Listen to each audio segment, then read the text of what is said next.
જય Dwarkadhish, welcome to my YouTube channel Diya cooks creation. આજે આપણે બનાવીશું એકદમ નવી રીતે અને અસલ રાજસ્થાની સ્વાદ સાથે સેવ ટામેટાનું શાક।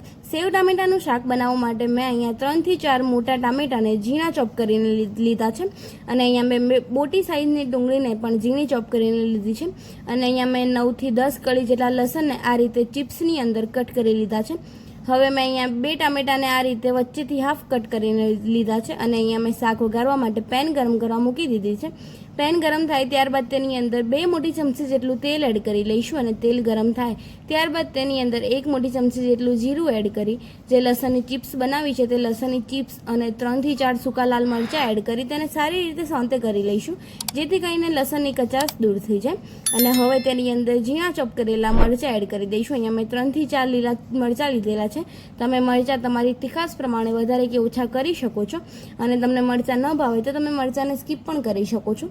હવે મરચાં બરાબર એડ થઈ જાય ત્યારબાદ તેની અંદર ચોપ કરેલી ડુંગળી એડ કરી દઈશું અને ડુંગળી એડ થઈ જાય ત્યારબાદ તેને આપણે ફરી સારી રીતે મિક્સ કરી લઈશું અને હવે આપણે ડુંગળીને સારી રીતે કૂક થવા દઈશું। ત્યાર સુધી આપણે શાક માટેની બીજી પ્રિપેરેશન કરી દઈશું। બીજી પ્રિપેરેશન કરવા માટે મેં અહીંયા એક મિક્સર બાઉલ લીધું છે તેની અંદર લગભગ અડધા કપ જેટલું ફ્રેશ દહીં એડ કરી દઈશું। દહીં એડ થઈ જાય ત્યારબાદ તેની અંદર તીખાશ માટે 1 મોટી ચમચી જેટલું તીખું લાલ મરચું, 1 મોટી ચમચી જેટલું કાશ્મીરી લાલ મરચું અને 1 મોટી ચમચી જેટલો ધાણા જીરાનો પાવડર એડ કરી તેને સારી રીતે દહીંની અંદર મિક્સ કરી લઈશું।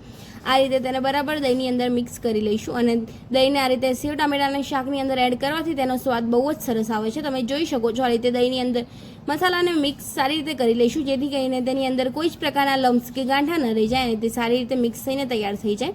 અહીંયા તમે જોઈ શકો છો આપણું દહીં સારું એવું મસાલા સાથે મિક્સ થઈને તૈયાર થઈ ગયું છે અને અહીંયા થોડીક વારમાં આપણી ડુંગળી પણ સારી એવી ટ્રાન્સપરન્ટ અને એકદમ સોફ્ટ એવી તૈયાર થઈ ગઈ છે। હવે તેની અંદર 1 પિંચ જેટલી હળદર એડ કરી દઈશું અને 1 પિંચ જેટલી હિંગ એડ કરી તેને સારી રીતે મિક્સ કરી દઈશું। હળદરને આ રીતે તેલની અંદર મિક્સ કરવાથી હળદર આપણી કાચી નથી રહેતી અને હળદરનો સ્વાદ અને રંગ બહુ જ સરસ આવે છે। હવે બરાબર હળદર મિક્સ થઈ જાય ત્યારબાદ જે દહીંની અંદર મસાલા આપણે ભેળવી રાખ્યા હતા તે મસાલાને એડ કરી દઈશું। મસાલા એડ કરતી વખતે એટલે કે દહીં એડ કરતી વખતે ગેસની ફ્લેમ એકદમ સ્લો રાખીશું જેથી કરીને દહીં આપણું ફાટી ન જાય। હવે સ્લો ગેસની ફ્લેમ પર આપણે તેને નોનસ્ટોપ હલાવતા જઈશું। તમે જોઈ શકો છો આ રીતે તેને નોનસ્ટોપ હલાવતા જઈશું જેથી કરીને દહીં આપણું ફાટી ન જાય અને તેનો સ્વાદ બહુ જ સરસ આવશે। તમે દહીંને એડ કરતાની સાથે જ જોઈ શકો છો તેની અંદર સારો એવો રંગ આવવા લાગ્યો છે એટલે કે બહુ જ સરસ એવો કલર આવવા લાગ્યો છે। હવે બરાબર દહીં મિક્સ થઈ જાય અને તેની અંદર સારા એવા બબલ્સ આવવા લાગે અને તેલ સેપરેટ થઈ જાય ત્યાર સુધી આપણે તેને નોનસ્ટોપ હલાવતા રહીશું। દહીં બરાબર સારી રીતે કૂક થવા લાગ્યું છે તમે જોઈ શકો છો। હવે તેની અંદર અડધા કપ જેટલું પાણી એડ કરી દઈશું જેથી કરીને પાણી પણ આપણું સારી રીતે મિક્સ થઈ જાય અને તેને બરાબર સારી રીતે એક જ ડાયરેક્શનની અંદર હલાવતા જઈને સારી રીતે મિક્સ કરી દઈશું જેથી કરીને દહીં આપણું ફાટી ન જાય અને તેની અંદર પણ હજી એક બોઇલ આવે ત્યાર સુધી તેને એક જ ધારું એટલે કે નોન સ્ટોપ હલાવીશું જેથી કરીને દહીંની અંદર ફોદા એટલે કે ફાટી ન જાય અને તેનો સ્વાદ બહુ જ સરસ આવશે। તમે જોઈ શકો છો હવે તેની અંદરથી તેલ છૂટું પડવા લાગ્યું છે। તેલ બરાબર છૂટું પડી જાય ત્યારબાદ તેની અંદર ઝીણા ચોપ કરેલા ટામેટા હતા તે ટામેટાને એડ કરી દઈશું। ટામેટા બરાબર એડ થઈ જાય ત્યારબાદ તેને ફરી મિક્સ કરી લઈશું। અહીંયા તમે ટામેટાની પ્યુરી એડ કરશો તો તેનો સ્વાદ બહુ સારો નહીં આવે।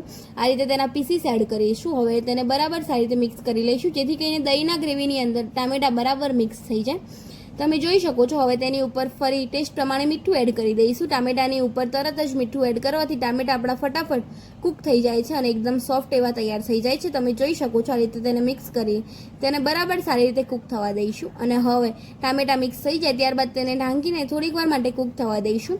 અહીંયા 5 થી 6 મિનિટ પછી તમે જોઈ શકો છો આપણા ટામેટાની ગ્રેવીની અંદર સારું એવું તેલ છૂટું પડી ગયું છે। હવે તેને ફરી આપણે એકવાર મિક્સ કરી લઈશું અને તેને આપણે સારી રીતે બધું જ તેલ શાકની અંદર મિક્સ કરી લઈશું અને તમને જો જરૂર લાગે તો અડધા કપ જેટલું ફરી પાણી એડ કરી દઈશું જેથી કરીને તેની ગ્રેવી સારી એવી તૈયાર થઈ જાય। હવે બરાબર પાણી મિક્સ થઈ જાય ત્યારબાદ તેને ફરી આપણે ઢાંકીને થોડીક વાર માટે કૂક થવા દઈશું। અહીંયા 6 થી 7 મિનિટ પછી તમે જોઈ શકો છો આપણી શાકની અંદર સારું એવું તેલ પણ સેપરેટ થઈ ગયું છે અને ટામેટા પણ આપણા સારા એવા ગળીને એકદમ સોફ્ટ એવા તૈયાર થઈ ગયા છે। તેની અંદર અડધી ચમચી જેટલી કસૂરી મેથી આ રીતે હાથની મદદથી ક્રશ કરીને એડ કરી દઈશું। રાજસ્થાની ડીશની અંદર કસૂરી મેથીનો ઉપયોગ બહુ જ થાય છે અને તેનો સ્વાદ પણ બહુ જ સરસ આવે છે। કસૂરી મેથી ન ભાવે તો તમે સ્કીપ પણ કરી શકો છો। હવે તેને સારી રીતે મિક્સ કરી લઈશું અને હવે જે આપણે હાફ કટ કરેલા ટામેટા હતા તે ટામેટાને એડ કરી દઈશું। ટામેટા એડ થઈ જાય ત્યારબાદ તેને ફરી આપણે ઢાંકી દઈશું જેથી કરીને ટામેટા આપણા ફરી સોફ્ટ થઈ જાય અને અહીંયા તમે 2 થી 3 મિનિટ પછી જોઈ શકો છો તેની અંદર સારું એવું તેલ છૂટું પડવા લાગ્યું છે અને ટામેટાં પણ આપણા સોફ્ટ થવા લાગ્યા છે. હવે તેની અંદર 1/2 ટેબલ સ્પૂન જેટલો ગરમ મસાલો એડ કરી દઈશું. ગરમ મસાલાને આ રીતે શાકની અંદર એન્ડમાં એડ કરવાથી તેનો સ્વાદ બહુ જ સરસ આવે છે. હવે તેને ફરી આપણે મિક્સ કરી લઈશું અને મિક્સ થઈ જાય છે ત્યારબાદ તમે જોઈ શકો છો તેનો કલર પણ ચેન્જ થઈ ગયો છે. તેને ફરી આપણે ઢાંકીને થોડીક વાર માટે કૂક થવા દઈશું. હવે અહીંયા મેં આ રીતે સેવ માટે અહીંયા જે બજારમાં ઇઝીલી અવેલેબલ હોય છે તે મેં લાલ સેવ લીધેલી છે અને હવે આપણું શાક સારું એવું કૂક થઈ ગયું છે. તેની અંદર આપણે સેવને એડ કરી દઈશું. સેવ એડ થઈ જાય ત્યારબાદ આપણે તેને બરાબર મિક્સ કરી લઈશું. જ્યારે જમવા બેસો ત્યારે જ તેની અંદર સેવ એડ કરીશું. જો તમે સેવ એડ કરીને શાક રાખશો તો શાકની અંદર જે સેવ છે તે એકદમ પોચી થઈ જશે અને આપણું શાક એકદમ ખીચડી જેવું તૈયાર થઈ જશે. તમે જોઈ શકો છો અહીંયા આપણું શાક એકદમ ઢાબા સ્ટાઇલ અને રાજસ્થાની સ્વાદ સાથે સેવ ટામેટાનું શાક તૈયાર થઈ ગયું છે. તમે જોઈ શકો છો એકદમ પરફેક્ટ રીતે સેવ ટામેટા તૈયાર થઈ ગયા છે. તેને આપણે સર્વિંગ પ્લેટની અંદર સર્વ કરી દઈશું. સર્વ કરતી વખતે તમે જોઈ શકો છો એકદમ રાજસ્થાની સ્વાદ સાથે અને ઢાબા પર મળે તેવું એકદમ અલગ રીતે સેવ ટામેટાનું શાક આપણું સર્વ થઈને તૈયાર થઈ ગયું છે. જોતાની સાથે જ મોંમાં પાણી આવી જાય તેવી સર્વિંગ પ્લેટ પણ સર્વ થઈને તૈયાર થઈ ગઈ છે. જો તમને મારી આ રેસીપી ગમી હોય તો લાઈક કરજો, શેર કરજો અને કમેન્ટ કરજો.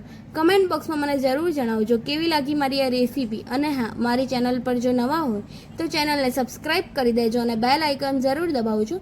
જો તમે મારી ચેનલને ફેસબુક પેજ પરથી જોતા હોય તો મારા ફેસબુક પેજને પણ ફોલો કરી દેજો અને વિડીયોને લાઇક કરી દેજો જેથી કરીને મારી અવનવી રેસીપી તમને સૌથી પહેલાં જોવા મળે. મળીએ કોઈ નવી રેસીપી સાથે. ત્યાર સુધી બધાને જય દ્વારકાધીશ, જય શ્રી કૃષ્ણ.